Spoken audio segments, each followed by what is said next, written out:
Hi there, and welcome to Wild Women Wednesday. I'm Laura, I'm Ferrah. and today we are diving into mental health. So it is Mhm. definitely something, thank goodness, that is being talked about more and more. It's very much becoming mainstream, and something that um, more and more acceptance is centered around. More and more efforts are being made to ensure that we're all taking our wellness seriously. And so, we're going to join in on that conversation. So, we're hoping to continue to make movements in making mental health something that we can all talk about in a safe way and know that you're not alone. So, today we're going to tackle that topic. So, I'm going to kick it over to you, Ferrah. Do you Mhm. want to tell us a little bit about how you experience mental wellness, or your Mhm. experience just in maybe taking a 30,000 viewpoint on your perspective of your own mental health and in that journey that Yeah. you've taken? Yeah, absolutely. I'm excited to be able to talk about this because it was funny. I was mentioning this to one of my friends. So I have a degree in psychology and have most of my background has been revolving around supporting people in this way. And hence the reason why I got into yoga and meditation and all of it kind of plays a part in my own journey. But I was talking to one of my friends. She had a son that committed suicide. And I used to work in suicide prevention. So we were having a deep talk about that. And she had said, everyone says it's okay to talk about mental health and everyone's encouraged to talk about it, but no one ever really speaks about their own personal story.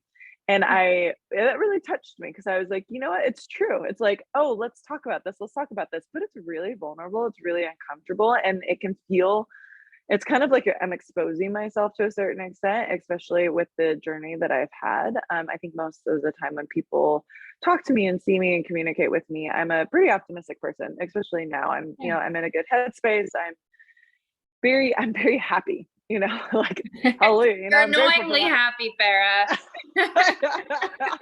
People think of me as like laughing or just like being like this gregarious personality, but I've always struggled with mental health. The reason why I got into psychology in the first place, why I just chose to take that career path, was because of my own struggles.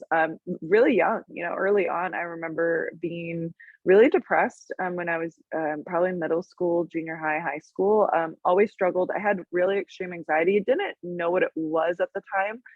Especially when it came to social situations. I started drinking really young, and I think that played a huge part in why I was doing that because I didn't know how to hang out with people or like be normal. So then I was like, well, I'll just get like drunk, or I'll be somewhat tipsy. But adults, let's be honest, a lot of people still do this now. Yes. I was like, it's very common, but it's a coping mechanism, and I recognized that it was a coping mechanism that I was using and was so widely acceptable that I didn't even realize the issue with it to a Yeah. certain extent. And so I think younger, I always knew that if I faked a smile and if I looked happy and I was in a good mood, that people wanted to be around me. And so Yeah. then I was really scared to show people what else was going on in my mind, or if I wasn't in that space, I honestly would just remove myself and isolate myself, or I would fake it and just say, I'm fine, everything's all good. And I think that that was a constant theme within my life for a really long time. And I'm curious, Laura, did you like? I feel like when we were younger, it was kind of this almost accepted, like I had good girlfriends that I could talk to, but like I didn't necessarily. I felt like I was going to be like a Debbie Downer if I like said I was having a bad day or I was like in a bad mood, or I was like sad. I think even sometimes admitting that I was upset or like Mhm. angry was like difficult for me to do. We're so different, Farah, because my spirit animal is Daria. So I just Oh, like yes. I just move through the world angry and Yeah. just like armored, Mm, armored to the teeth. So yeah. it felt like it felt very fake to be happy when Mm, but also so cool to be unkind, as awful as that sounds. So yeah. I think, the lingering grunge of the 90s, fed Mhm, into mhm. how I perceived like you're supposed to move through the world. Like everybody's just unhappy and there's rain, whereas yours sounds like it's always all rainbows, no rain. Just pretend it's not Yeah. raining. Just pretend we're not drowning. Where it's just like everything Yeah. sucks, and that's just the like personality. Yeah. Well, and I think because in all honesty, I'm actually very pessimistic. And it is.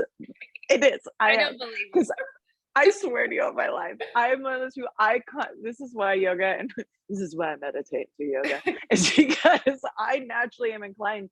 I would always catastrophize. I would always be like, something's gonna go wrong.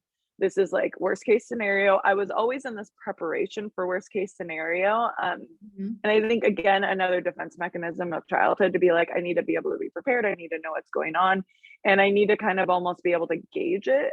But I think as, the youngest of four girls, I also was in this place where like I was the like happy, easygoing sister. So then it was like I couldn't be anything else because then that wouldn't be and I don't think anyone put me in that box or expected me to be in that box or told me I needed to do that.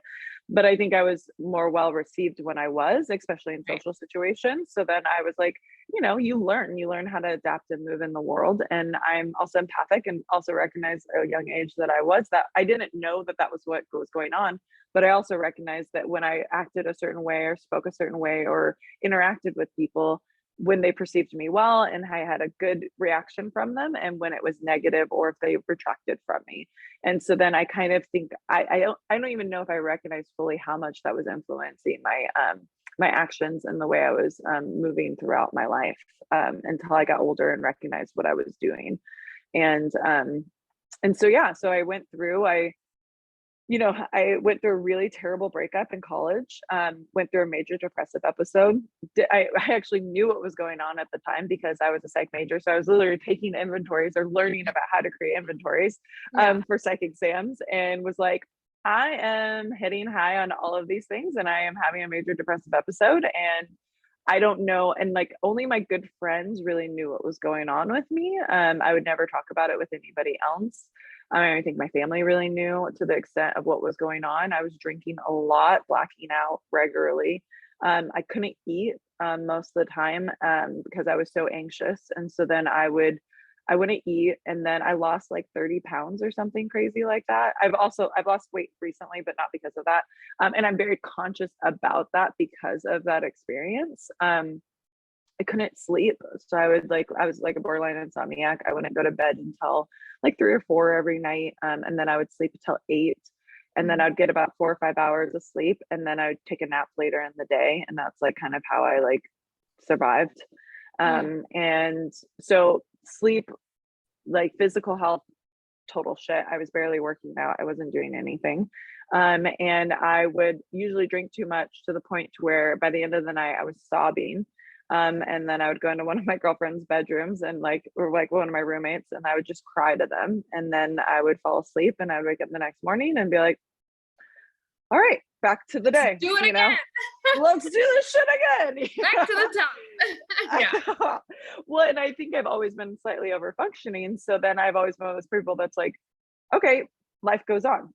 I even if I'm not happy, even if all this is Yeah. happening, I still need to like go to work. I still need to go to school. I still need to like keep moving, like I still need to get good grades. I still need to like pay my bills. I still need to do all these things. And so I think, what they say, what doesn't kill you makes you stronger. And I recognized back then, how bad it was, but also it was the stories I was telling myself in my head. And I Mhm. think that I don't know if I recognized how powerful that voice was and how much I was actually just tearing myself apart when I really didn't need to. Yeah. And once I kind of moved through that, it was also my first love, and I've never really been in love before. And he moved on really quick. He was a lot older than me, and so he also played a lot of mind games in that process. And so after I made it through that, everyone was kind of like, "Are you good?" And my dad definitely came up to me. He's like, "Are you okay?" And I was like, "I'm fine," and I don't want to talk about it. And then my friends were like, I think I was always the one that kind of had my shit together. So then everyone was just like, when I didn't, no one really knew how to support me, and I don't think I really allowed anyone to. So I was Mhm. like, "Nope, I'll be fine. I'm going to be fine." And like, and then I things started to even out. I stopped talking to him, which was a good thing, and then to my ex, and then I moved on. And I think I just got really, I kind of let it go to a certain extent. I was like, you know what, this isn't forever. So I need to just recognize that. It took about a year though. So this was going on for about a year. And then by the end of that year, um, I was just like, school was going well. I had a great group of friends and I had other things going on. And actually, funny enough, I had met my ex-husband and I were always really good friends. We've known each other since middle school. And what's funny is that I hung out with him every day that summer after I broke up with my ex, and he brought me so much joy. He was like one of the people that made me laugh, and I was like so happy around him. And he just always put me in a really good space, and also just told me how great I was and how amazing I was all the time, and just made me like, he kind of helped me heal a lot, and I'll never forget that. It kind of makes me cry. I think that was really important to me at the time. And Yeah, that's really sweet. yeah, I don't, oh God, I've also been crying all this week. I cry a lot. That's part of my mental health. So I was like, I don't feel like crying right now, but so he was very much an instrument. I recognize I leaned a lot on my relationships and my friends and the people that cared about me and were around me, and I wouldn't have made it through without all of that. As an ambulance drives by, you know, they are my lifeline, and I'm so grateful. And I think community is so key in that. But I also needed to find other ways to cope, and so I think that, you know, after college wrapped up, and I also am like I've always been a little bit of a workaholic. So then I was always working a ton, going to school. I worked full time throughout all of college and also went to school and did all the things, and then still had a pretty, you know, active social life. And once I got into, I finally kind of was in a good place. By the time I graduated, everything had cleared up. I like was happy. I was dating other people. I was able to like kind of get back in the world and really like overcome that.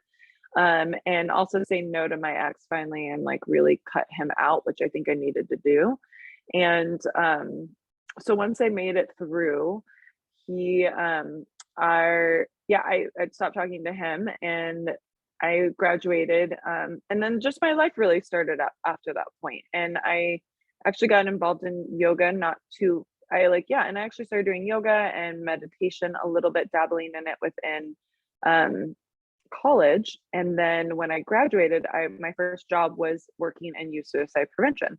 So because I had kind of experienced these things, and I, you know, all of my healers and astrologists and everyone that talks to me, like you have a deep well of pain, and like you feel pain on a much more intense level than a lot of other people. And it's something that you'll always kind of struggle with, and you'll just always kind of have to know that it's not, you don't have to, it's always there, but it's there as a tool for you to connect with people and to be able to help heal them on a level that most other people aren't willing to go into. And so I actually also volunteered doing domestic violence and sexual assault counseling and advocacy work while I was in college. And so then I would meet women during their rape exams in the hospitals and support them during that. And so I think I just started finding out that if I help support other people and help them heal, that was also like an agent for me to, you know, feel like I was giving back and to also heal in my own way. So volunteer work has always been really important, being a part of the community and supporting and being of service. I think it was also a huge point for me to help me get through a lot of different things. And just to be able to be there for others when no one else, or if they felt like no one else was. And I think because I never allowed anyone really in to help me, that I also recognized that it was important to be a non-judgmental. And it's also like, it's hard to like listen to, I felt like if I told people that I wasn't okay and everything wasn't great, that they would judge me. And I think that there's still a lot of judgment that goes on in the world. And I think that now I could give a fuck, or give a damn. But at the time, it was really hard for me and difficult for me to try to, admit that everything wasn't, rainbows and butterflies, to say the least. So service has been a huge part of that. And fast forward a few years, I got into yoga meditation, and I remember by the end of my teacher training, and I remember being in yoga, and I was like, I stopped thinking. I stopped thinking for an hour a day. And I was like, I recognize how important this is. Like, I think and overanalyze. I'm an extreme overanalyzer. Again, it doesn't come out. I don't say many of my thoughts out loud. So I'm always just like reflecting, piecing things apart and like putting it back together mentally and emotionally. And I'm always just very aware of what's going on around me. So I'm just curious and I like to understand things.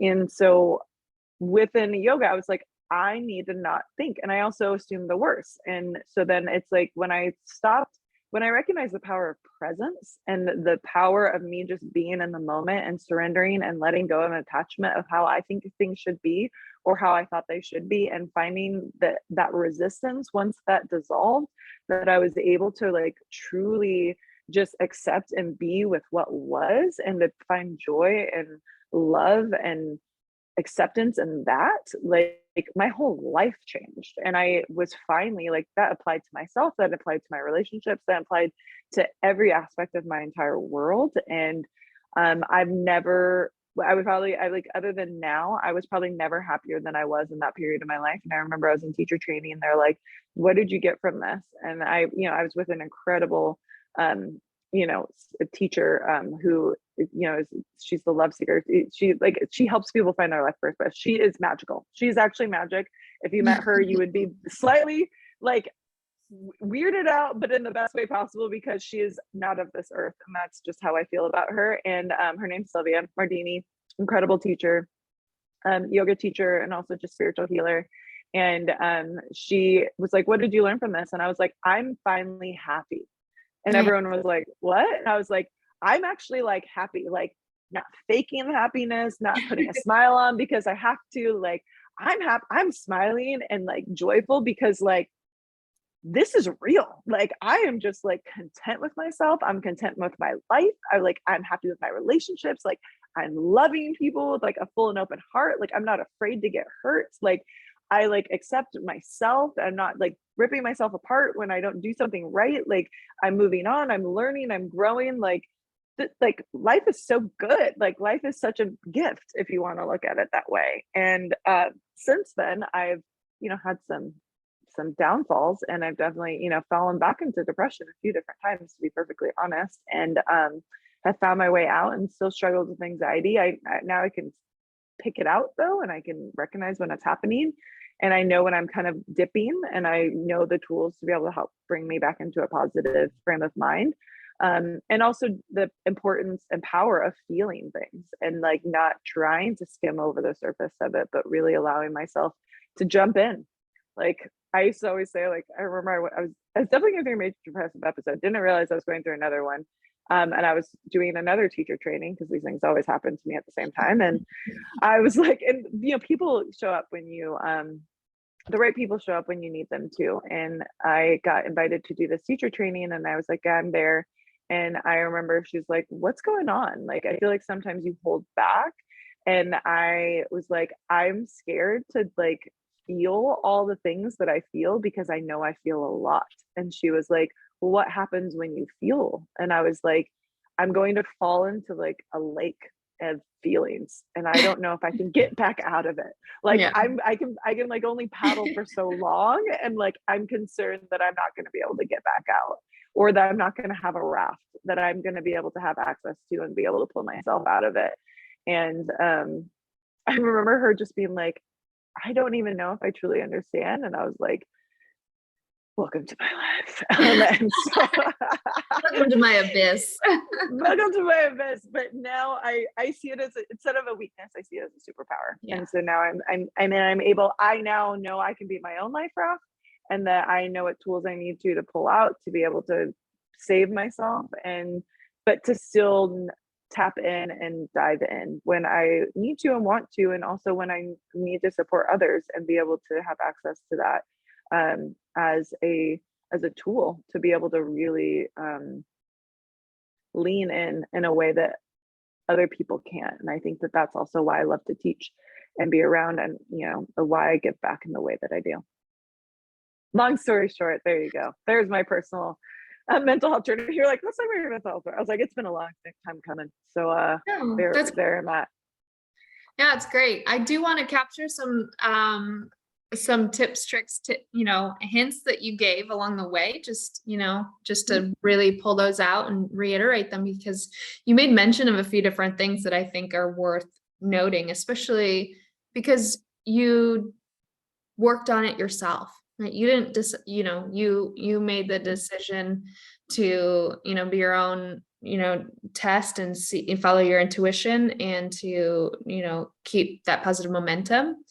So for Mhm. other individuals who think that they could, go kind of go it alone, these, some of the things you brought up were time, Mhm. so, I think for people who do understand, and, when you're in that place where you can see that there will be a light at the end of the tunnel, like time was something Mhm. that you could appreciate. You made mention of, a year, and, going through school and being done with school, and those transitions that are centered around time, and knowing that, time heals. Time does heal. Yeah. Well, and that's 2020 hindsight too, Yeah. that's like me looking back on it and being like, "Oh, like I could make it through that." But at the time, while it was going on, to say that I wasn't having panic attacks on a regular basis and having moments where, but I also was a psych major. So then Yeah. I knew what I needed to do. I recognized that the tools were out there. But honestly, I had a lot of hesitation against going to counseling. Even though I was like trying to get trained to Be one. become one. I know. And so but then because I was always supporting others, I was like, oh, I can't need this because I'm Yeah. the one that's supposed to be there for everyone else. And like everyone would, my friends always laugh because like people tell you the craziest shit, fair. Like I would just be out and people would just start talking to me about life. And I'd be like, oh my gosh, and then I'd be in Yeah. this in-depth conversation with a stranger I'd never met before. And they would be like, thank you so much for talking to me. I really needed to say that out loud. And I'm like, always, not a problem. Don't remember your name, don't know who you are, but I am so happy I was able to be there for you in that moment, Yeah. hold the container, and then be able to walk away. But now I'm in counseling. I actually, during the divorce, I decided to start seeing a therapist, and I do have one now, and I think it's really important just to have someone reflect with, and also other than my friends, someone that I can just vent to, and like, that's why they're there. They're there for Yeah. that reason, Yeah. and to then rephrase that and kind of give me some guidance on how to reflect and to really say things that like sometimes I just don't really want anyone to know. I journal a lot. I've always wrote a lot. Writing helps immensely. Like it's probably that I would say is probably the most important tool that I have in my life that I've been able to get through some really dark moments has been writing and writing out. I've journal like I have over probably 150 journals that I've saved and they're like stored away. But that's also like I recognize that when I wrote things out, then it stopped that loop within my mind. And so if I got it out on paper, then it helps me heal in a way. Good, good. I mean, yeah, I just, there's a few other things you mentioned that I think are worth reiterating, just in, Mhm. having a support network. You, Mhm. had boundaries, by Mhm. cutting off communication, and Mhm. allowing yourself to feel things, but also engaging with helping others. So I just wanted to circle back on those items, just because you made mention of them, in such an organic way through your journey there. But I think that those are really important tools to, to that journey, into, Yeah. being well. So I just wanted to highlight, Mhm. them in that story, in your situation, because I think they really did help move you forward and continue to be, making progress.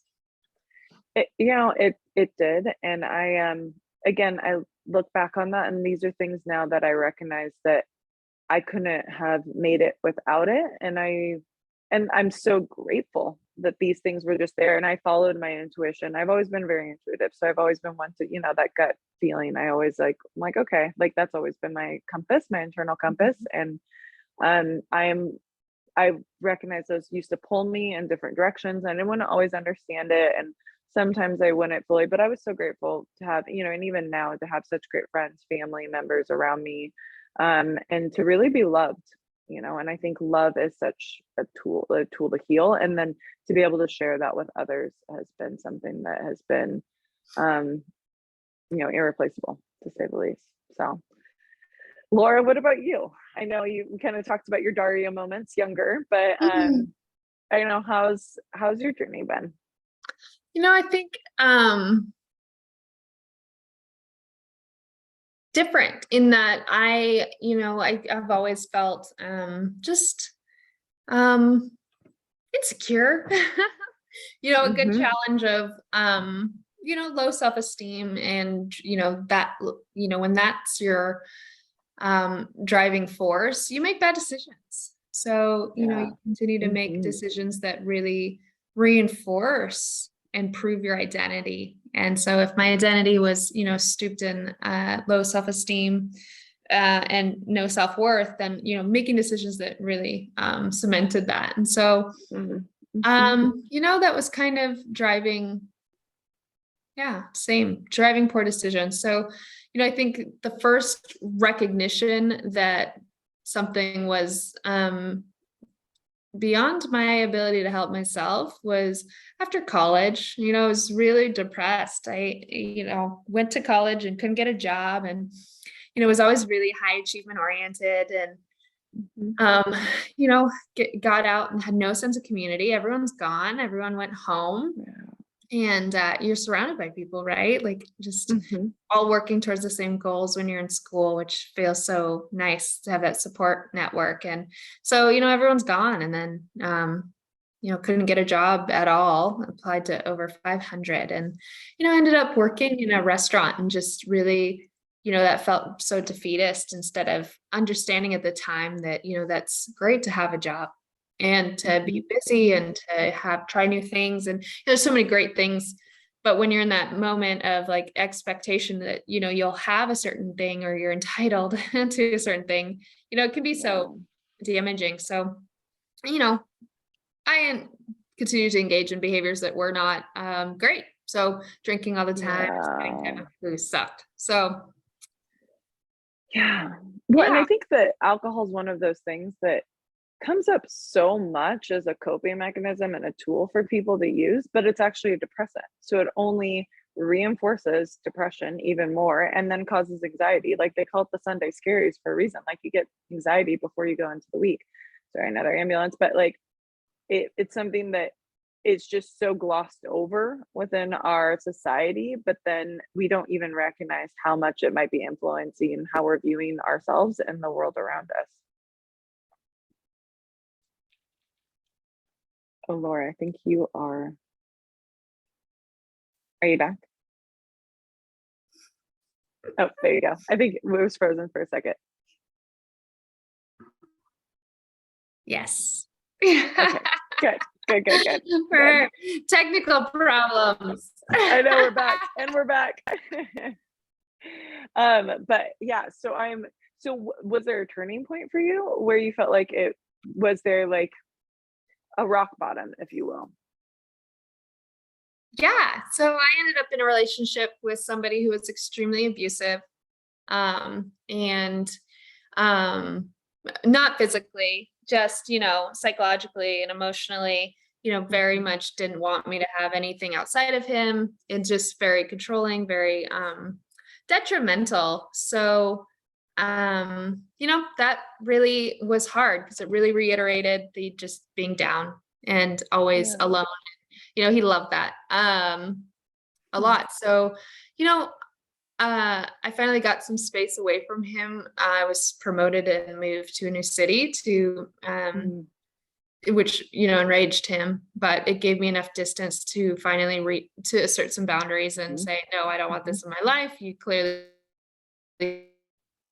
can't, a healthy relationship, somebody would be excited for you. And instead you're just mad all the time, and realizing I just didn't want to keep sitting in this puddle, it felt like, if that makes any sense. But like, Yeah. down in the mud with him isn't where I wanted to be. So, Mhm. um, yeah, so I reached out and found somebody who could help. So I found a counselor who, could help, and it was okay. I mean, I would never see that individual again, just because at that point in time, that was enough of what I needed. But it was, Mhm. you got to try people out. You got to see what works for you Yeah. and what doesn't. In that Yeah. moment, it was enough, but it definitely was not the thought partner and the person who could take me to where I next wanted to go. You know, it felt, she gave me a lot of permissions to just rediscover myself and to set myself free from kind of the chains that I just, you know, self-selected to keep on. So that was really nice. That was my kind of first experience with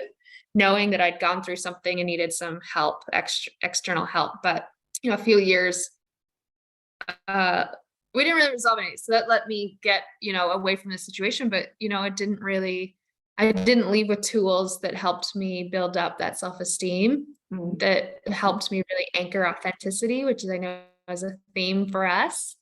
You know, I wasn't fully armed to navigate the world. So I continued to make bad decisions. You know, I made better progress as an individual, you know, health journey and career journey, went to grad school while working full time, continued to be that hyperachiever, but still would date down, like date guys that were, you know, who just went, you know, didn't have goals in their life, weren't going anywhere, loved to party all the time, you know, and then, so that just gave you more excuses not to do anything yourself. So, or build the life you really wanted to have. So, you know, eventually I went through a really, really horrible breakup, like, you know, same, you know, that I think that happens to a lot of us where, you know, you kind of sign over your identity and, you know, get into this relationship where you're just invisible and you lose yourself. And, you know, when that ends and you're left, with yourself and you don't recognize yourself in the mirror anymore, it's hard. So, you know, I ended up finding a great, counselor in the area who could help me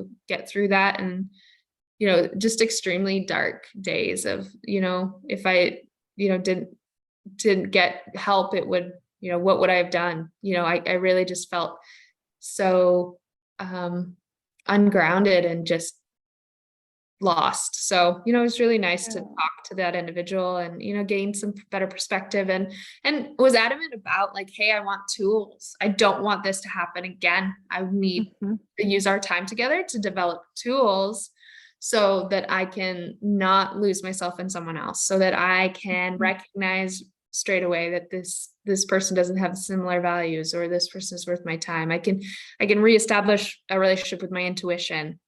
You know, so those are largely things that we worked on. You know, and that's great. And sometimes you need to go in and get your oil checked though. So, you know, that was a few years ago, 5 years ago, exactly, actually. And, you know, just started to go back recently again, just because, you know, it's like you kind of go through life and you have different phases and new challenges and new disappointments. And it's, really great to just check under the hood. Yeah. When I think so often The tires, check the pressure. I know. Well, and I know it's getting,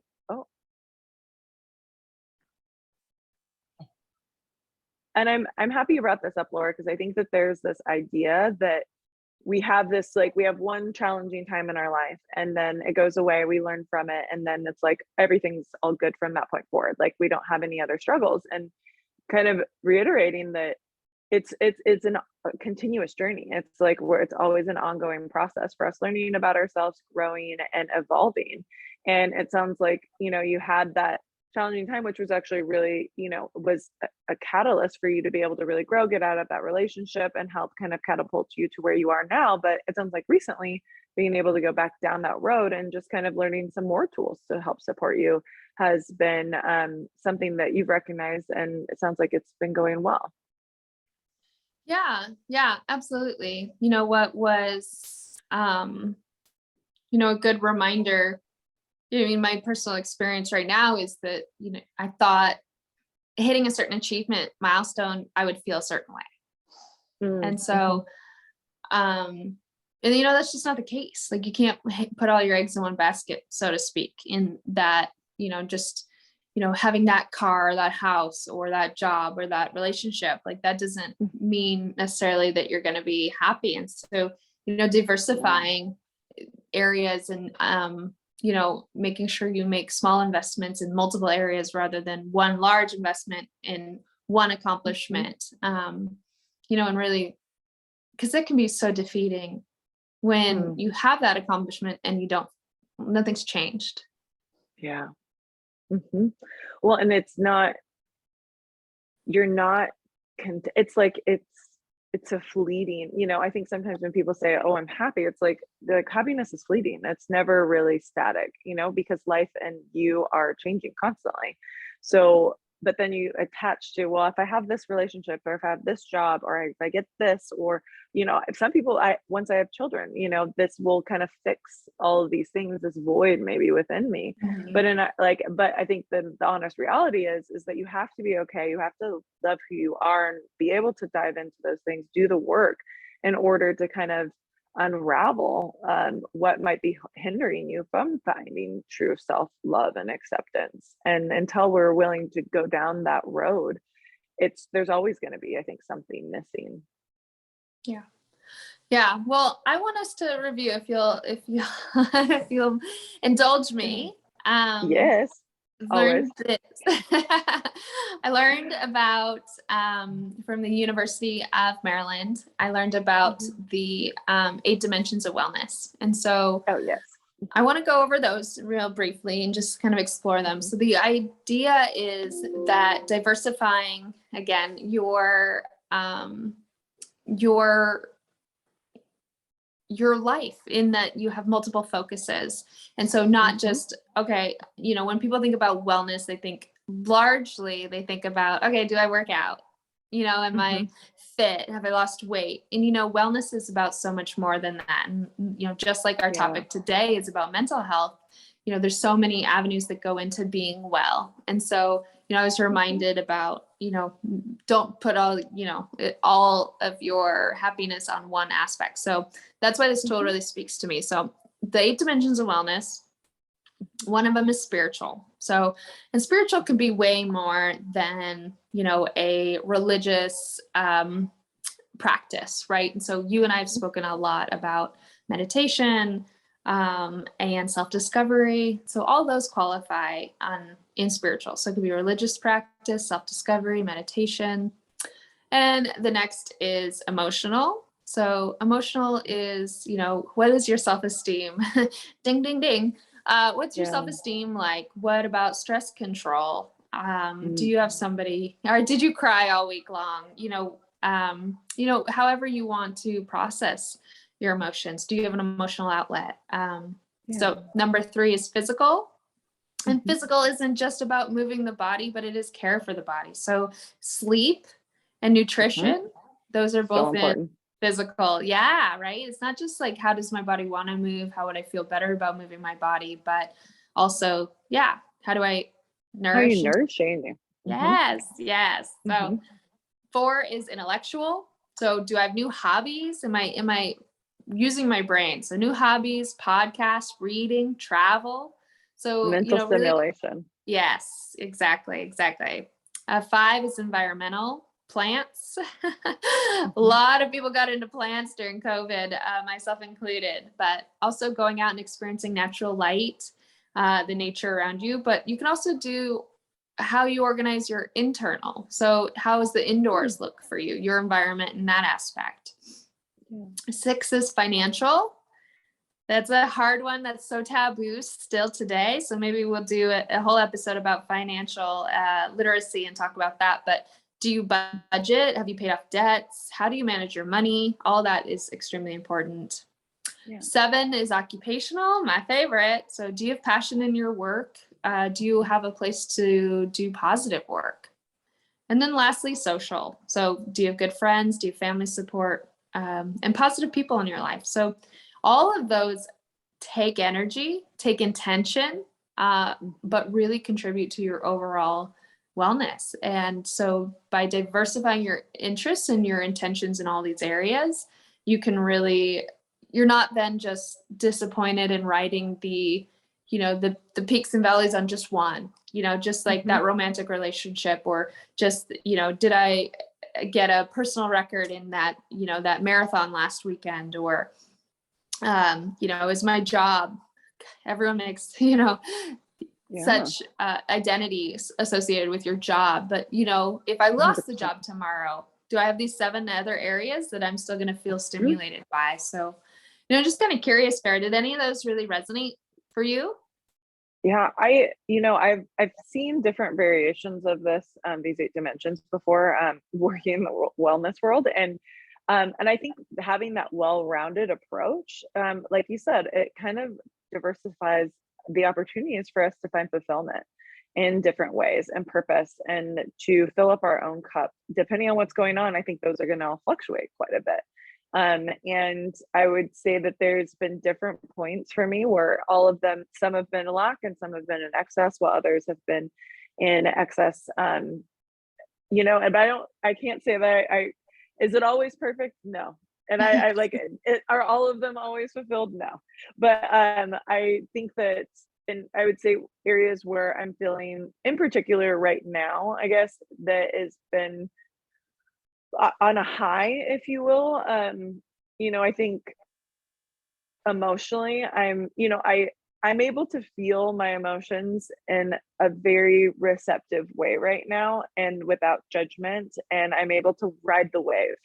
And I'm staying on my board. I'm surfing, I'm on the board, and the waves are not crashing me into the coral reef. Like, I think I'm riding them in a very healthy way, especially going through divorce, especially with a 3-year-old, where, I'm riding the waves with her sometimes, some her wave, like her current gets pulled into my current some days. So like always being able to like navigate that and be a support and stable, figure within her life. Um, Knowing that that's just really important to me. I really want to be that stability for her, especially emotionally. So I think that's something that I'm really focused on, but that's also because I'm going through so much turbulence and change within the last year that and prior to that, I was struggling quite a bit. And so in the emotional realm. And so I think that now it's become a huge emphasis for me. And I know that that's kind of my baseline. That's what am I thinking of? My foundation, that I recognize that that's my foundation, and I need to have that balanced in order to feel ready and willing to show up in the other areas of my life. So that one's going really well for me. Physically, I recognize that my physical and emotional health are very connected. Like, if I'm not active and moving, then I am not feeling well. It's like I have too much energy, it gets pent up, and then it shoots straight up to my head, and then my mind goes nuts. So if I have to get physical, so I walk every day. I go, and then environmental. Like, I've been so intentional, especially through the divorce, to be able to create a space that feels like my sanctuary, my safe space. And Yeah. that's internally within my home. And then also making a conscious effort to be outside every day and be in nature, just because that's critical for me. Like, I don't know if I ever realized how important it is. And it's very easy to wake up, be in your apartment, like be in your home, go to your car, get directly into a car, walk into a building and be in a building, and then get back into your car and then go back to your house. And like, you never get fresh air. Like, at what point do you actually ever really get that exposure to light, even, and to Yeah. sun and vitamin D? So that's another big one for me. And that's something that, all of these take effort, like you were saying. So like, I recognize that there's like within these like spheres that I just really need to, these are my lifelines. And so like, if I have my environmental, my emotional, and my physical health all in a good space in my relationships, like, and that's just not romantic relationships, or romantic relationships are lacking right now, but we were anti-love in our last one. And so that one, it's lacking, but there's like, then I think of friendships and family and, girl time and spending time with, my father and my mother, and like catching up with them, and like having those relationships are just really fulfilling me. Well, then I did have a partner who was very much my main support figure for a very long time.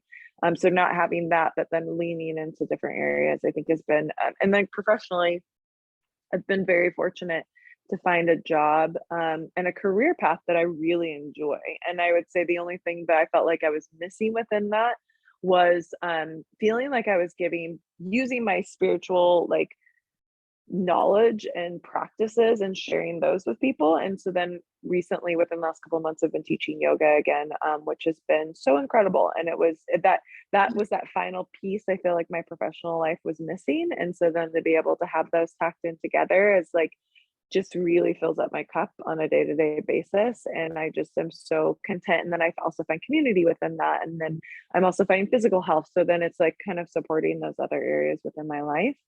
And then spiritual practice for me, outside of the other things, I have to have a spiritual connection. I'm a very spiritual person. I always have been ever since I was young. I don't think I recognized it, but that's what was there. And so meditation is key for me. I have to meditate every day. I've meditated every day for years. And sometimes I'll fall off, but I pretty consistently meditate. I have to be in stillness. Yoga is also a way for me to tap into spirit as well. And so that's another opportunity for me too.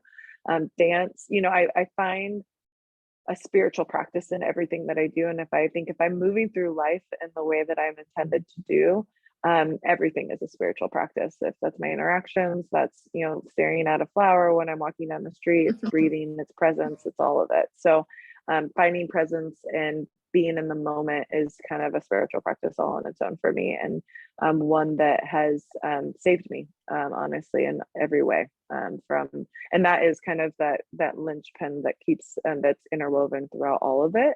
And I pray every day, and I really listen to my intuition. It's my guiding light in all that I do. I don't always understand why I do things or why I call people or honestly, Laura, I don't know if I've ever even talked to you about this.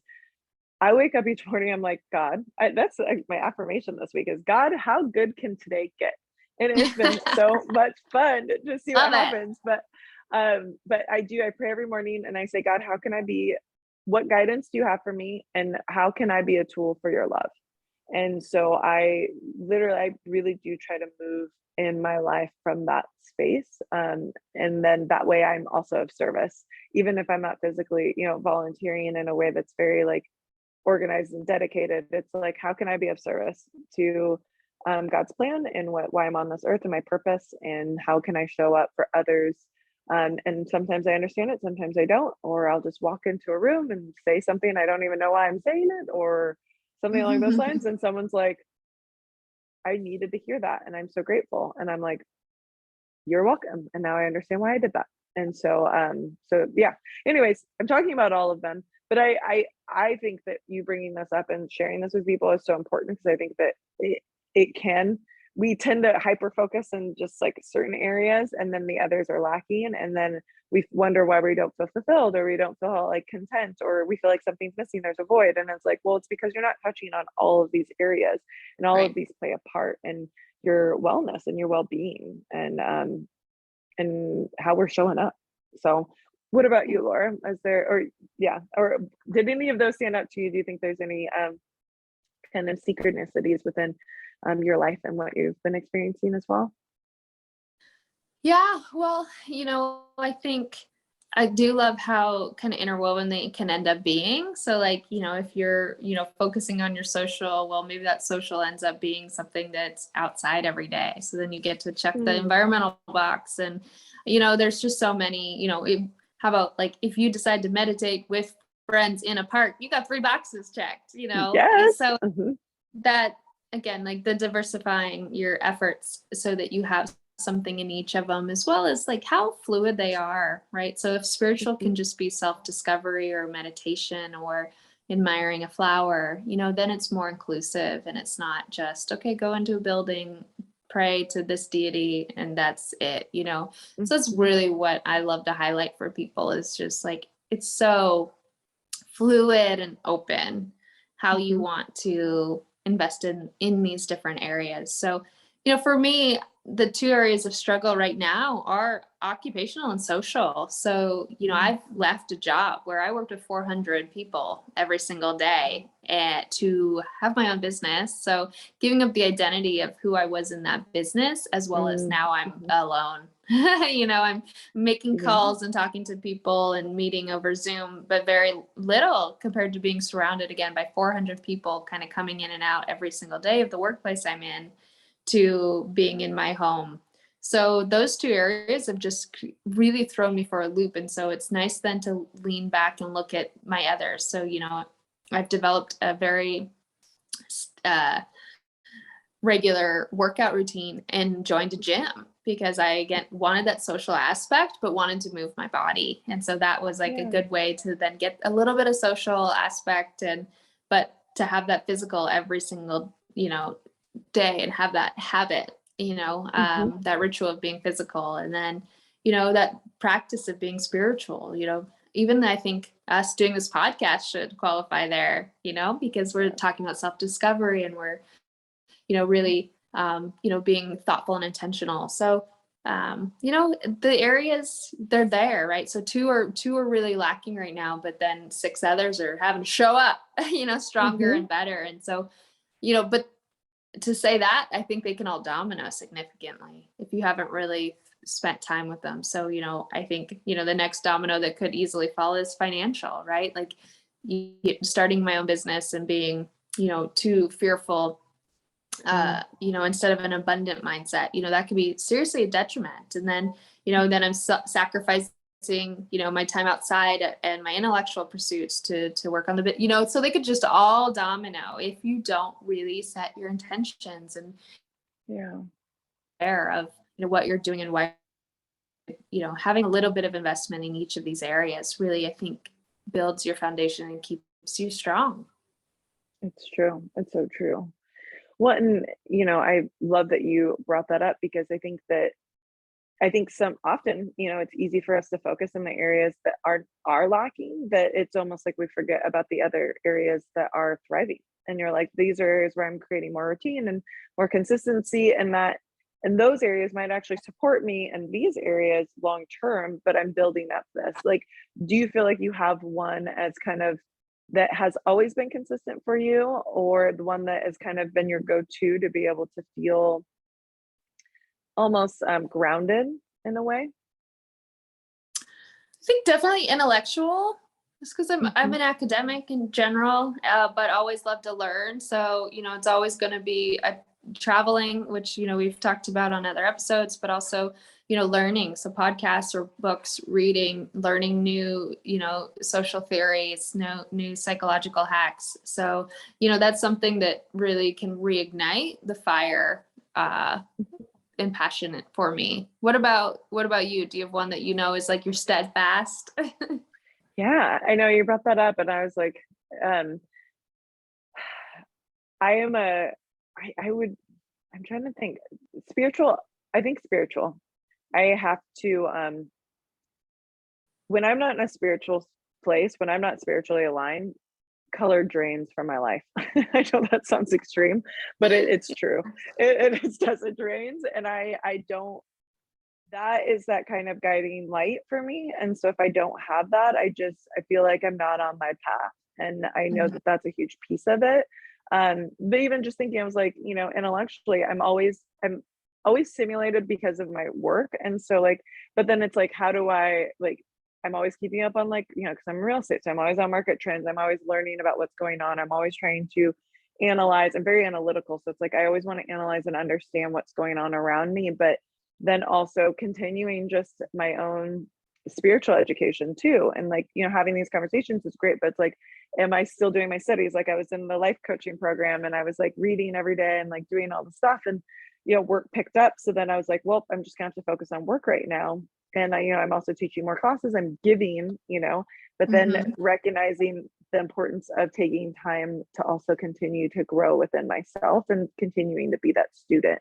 So that's kind of an area where I love and I enjoy, and it's something that I've put on the back burner that needs to be back on the front burner, to say the least. Nice. Yeah. Just move it around, do an inventory. I know. Well, and I've enjoyed this conversation because I think it's something that when people say happiness or fulfillment or purpose, it's like it always kind of it's very esoteric. It's kind of this kind of theory, and it's like, how do you ground that, and how do you kind of root that into practical things that you can do on a day-to-day basis in order to have a more all-encompassing mental health approach, and how do you kind of incorporate these things into your life in different ways so that you can feel more balanced and more centered in all that you do. And I think touching on all of these areas, and we'll definitely include these in the show notes so that people can kind of reference for themselves, and even think of like questions like um, for each one of like, how is this showing up in your life, and Mhm. what's areas where you're struggling, and where some of your strengths, and and making goals around how to support yourself in those areas that maybe are lacking a little bit. And a goal that we're just like in this conversation was like, I need to start doing my coaching again. I need to start learning everything and going over those those lessons and videos and the work, and I enjoy it. So it's like, why am I not doing this? Like, let's make it happen. And financial is also one that I need to just, I'm I'm I'm grateful that I have abundance within my life. And so when I have abundance, then it's kind of like I don't think about it often, but it's like being intentional about it, and maybe even setting aside I want to go on a trip. I love to travel. And so I'm grateful that I can just be like, oh, I'm going to go travel, and then I just go do it. And I have the funds to do so. But now it's like, I want to plan a bigger trip, a more like substantial trip. And so like maybe even making some goals around that. And I was just listening to a podcast, To Be Magnetic, is one of my favorites. And Lacey Phillips, she's incredible. She's all about manifestation, but she talked about, financial well-being and how do you create abundance within your life. And hers was like, live minimally, in so many, like in certain areas of your life. And once you have, kind of passive income that's coming in certain areas, then use that for your splurges, use that for those up levelings when they come, but then use your baseline, your main income as frugally as possible. And I'm very frugal by nature. My dad was an engineer. He was a very successful man, but I did not have heat in my house most of the year. And so like, we did not have cable my entire childhood. Could we have afforded cable? Yes, of course we could have afforded cable. But did he have it? No. And like, I don't have cable. I barely watch TV. And people are like, you don't have cable. Like, fair, just get cable. I'm like, I don't need it. And like, I don't want it really. And so like, there's other areas where like, and I like to spend, like, I remember I bought myself a diamond ring once the separation was final, and I didn't want to wear my wedding band anymore. It kind of made me sad to not like have some bling on me. So I was like, I'm going to buy myself diamonds. And so I splurged. It was $1,000. And I don't think I've ever bought myself something that was that expensive before, ever. Like other, trips or experiences is different for me, but like a singular item where it was like a material object I've never done. And so I did that, and it was a way to treat myself. And so I think that there's a lot of areas where we can, in the financial world, like living frugally so that we're able to splurge, and when we feel comfortable and when we have the funds and the ease of mind to do so. I think that's just so important. So sorry, I was like thinking, I was like, which areas did I not talk about when we like went over this? And I was like, those are the two, but those are ones where I think when you grow up with it, it's like my dad grew up really poor, and so I think for him, he was very frugal, and he always lived within his means. And I think that was always reiterated in my childhood. And I remember even Kyle used to be like, we can go do this, or we can go spend money on this, and I'd be like, we've already spent this much money this week on these things. Like, I would be like, no. But now but then there's that lack there, there's that scarcity mindset. So living in abundance, and he taught me that. He was like, live in abundance. Like, we have more than enough. Like, it will keep flowing to us if we allow it to. And like being able to receive in that way, I think is really important. And it's something that I've learned to do over the past couple years. And then also, I think as a woman, having this idea that I could only make a certain amount of money.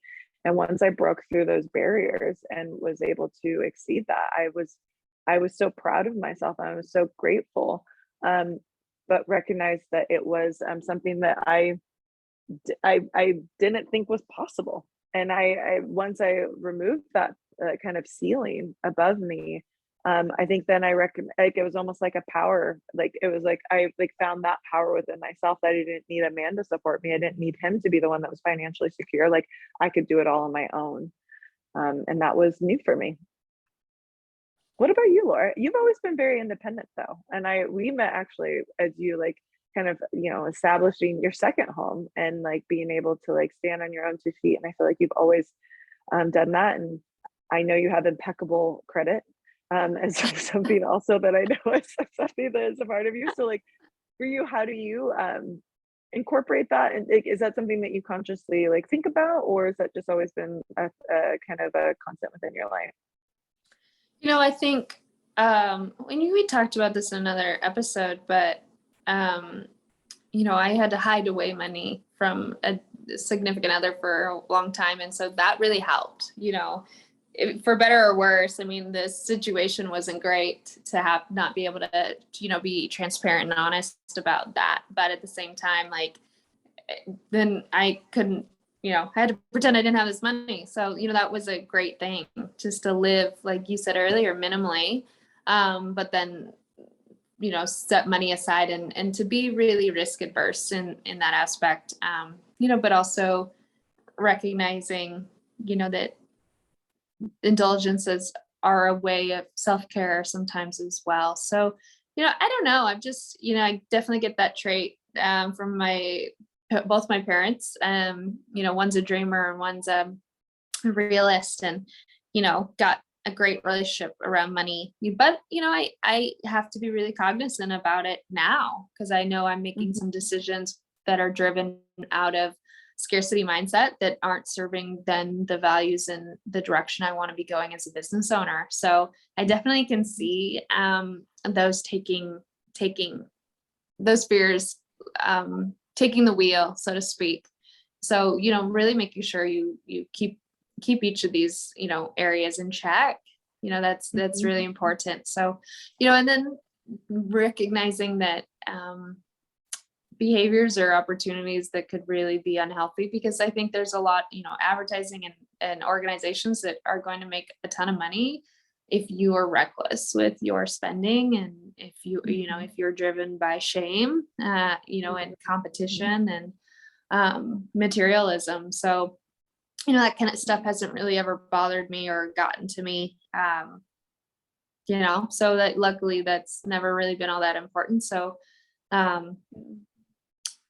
yeah, it's worked out pretty well. But I don't have any super secrets or tips or hints other than just, Yeah. like not But getting hooked on the shame of marketing. yeah. Well, and we talked about this a little bit before too. It's like having our actions be rooted in an aspect of self-worth, and um and within focused on our hopes instead of our fears. And I think then that all ties together, that if we're living in alignment with that, then all of these other areas are going to sync up a little bit. And if we're taking care of ourselves in these ways, then we don't have to come from this place of shame or of you know fear. I think that that's kind of that leading force. And it's like, okay, can we come from a place of love? Can we come from a place of optimism, and let that be what drives us forward, co-creating with the world around us a life that we really enjoy and are happy to live. And isn't that what it's really all about? Yeah. So Well, I love your idea of taking the 8 dimensions and journaling about them. I think that's, that should be the takeaway anyone has from our episode today is, take all 8, think about them, yeah. journal about them, ask yourself some really deep questions, look for areas for improvement, but also look for areas to give yourself, accolades, give yourself credit for the work you've already put in. So, I think, that's a great way to, end our conversation here today is, here's your homework assignment. Go journal, do some self-discovery, give yourself credit in the spiritual box for doing the journaling exercise. But, really take a self-inventory, take a life inventory.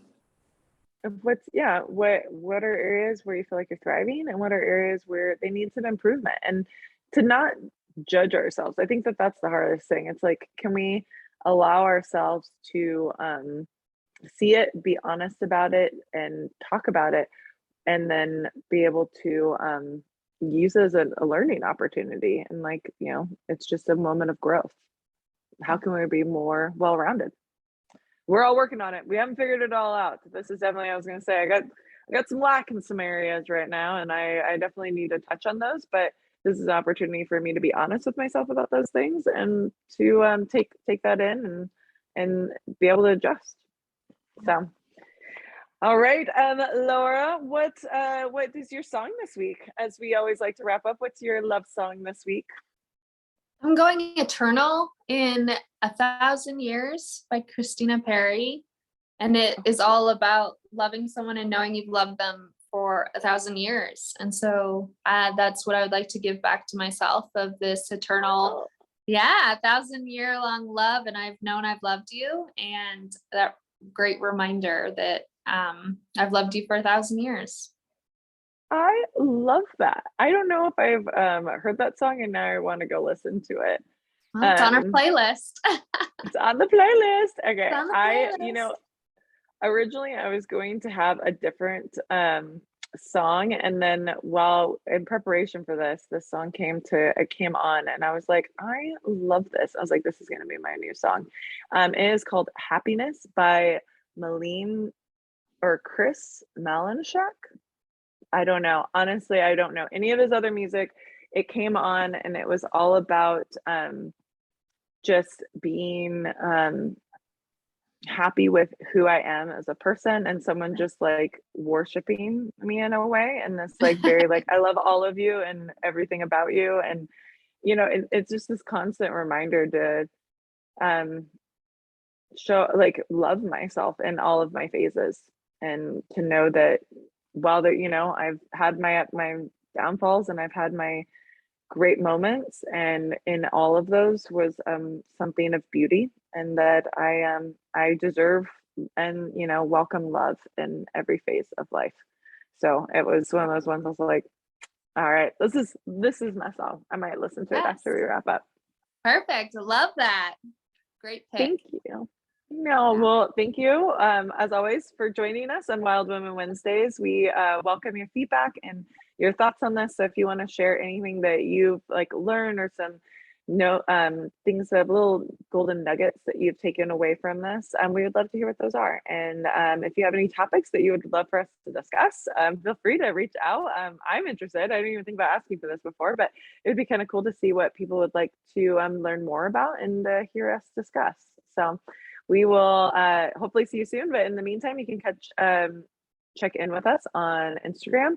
I'm Rituals with Ferrah. I have also a website, Rituals with Ferrah, offering kind of this rituals practice as a way of self-coping and mental health, and being able to create more routine around supporting ourselves and self-care. That's awesome. Awesome. Well, you can find me on Instagram at Coach with Laura, or on my website, laurabiddle.com, where you can learn a ton more about coaching and partner with me if you're interested. Yeah. Thank you, Laura. And thank all of you for being here today. Thanks, Ferrah. Bye. Bye.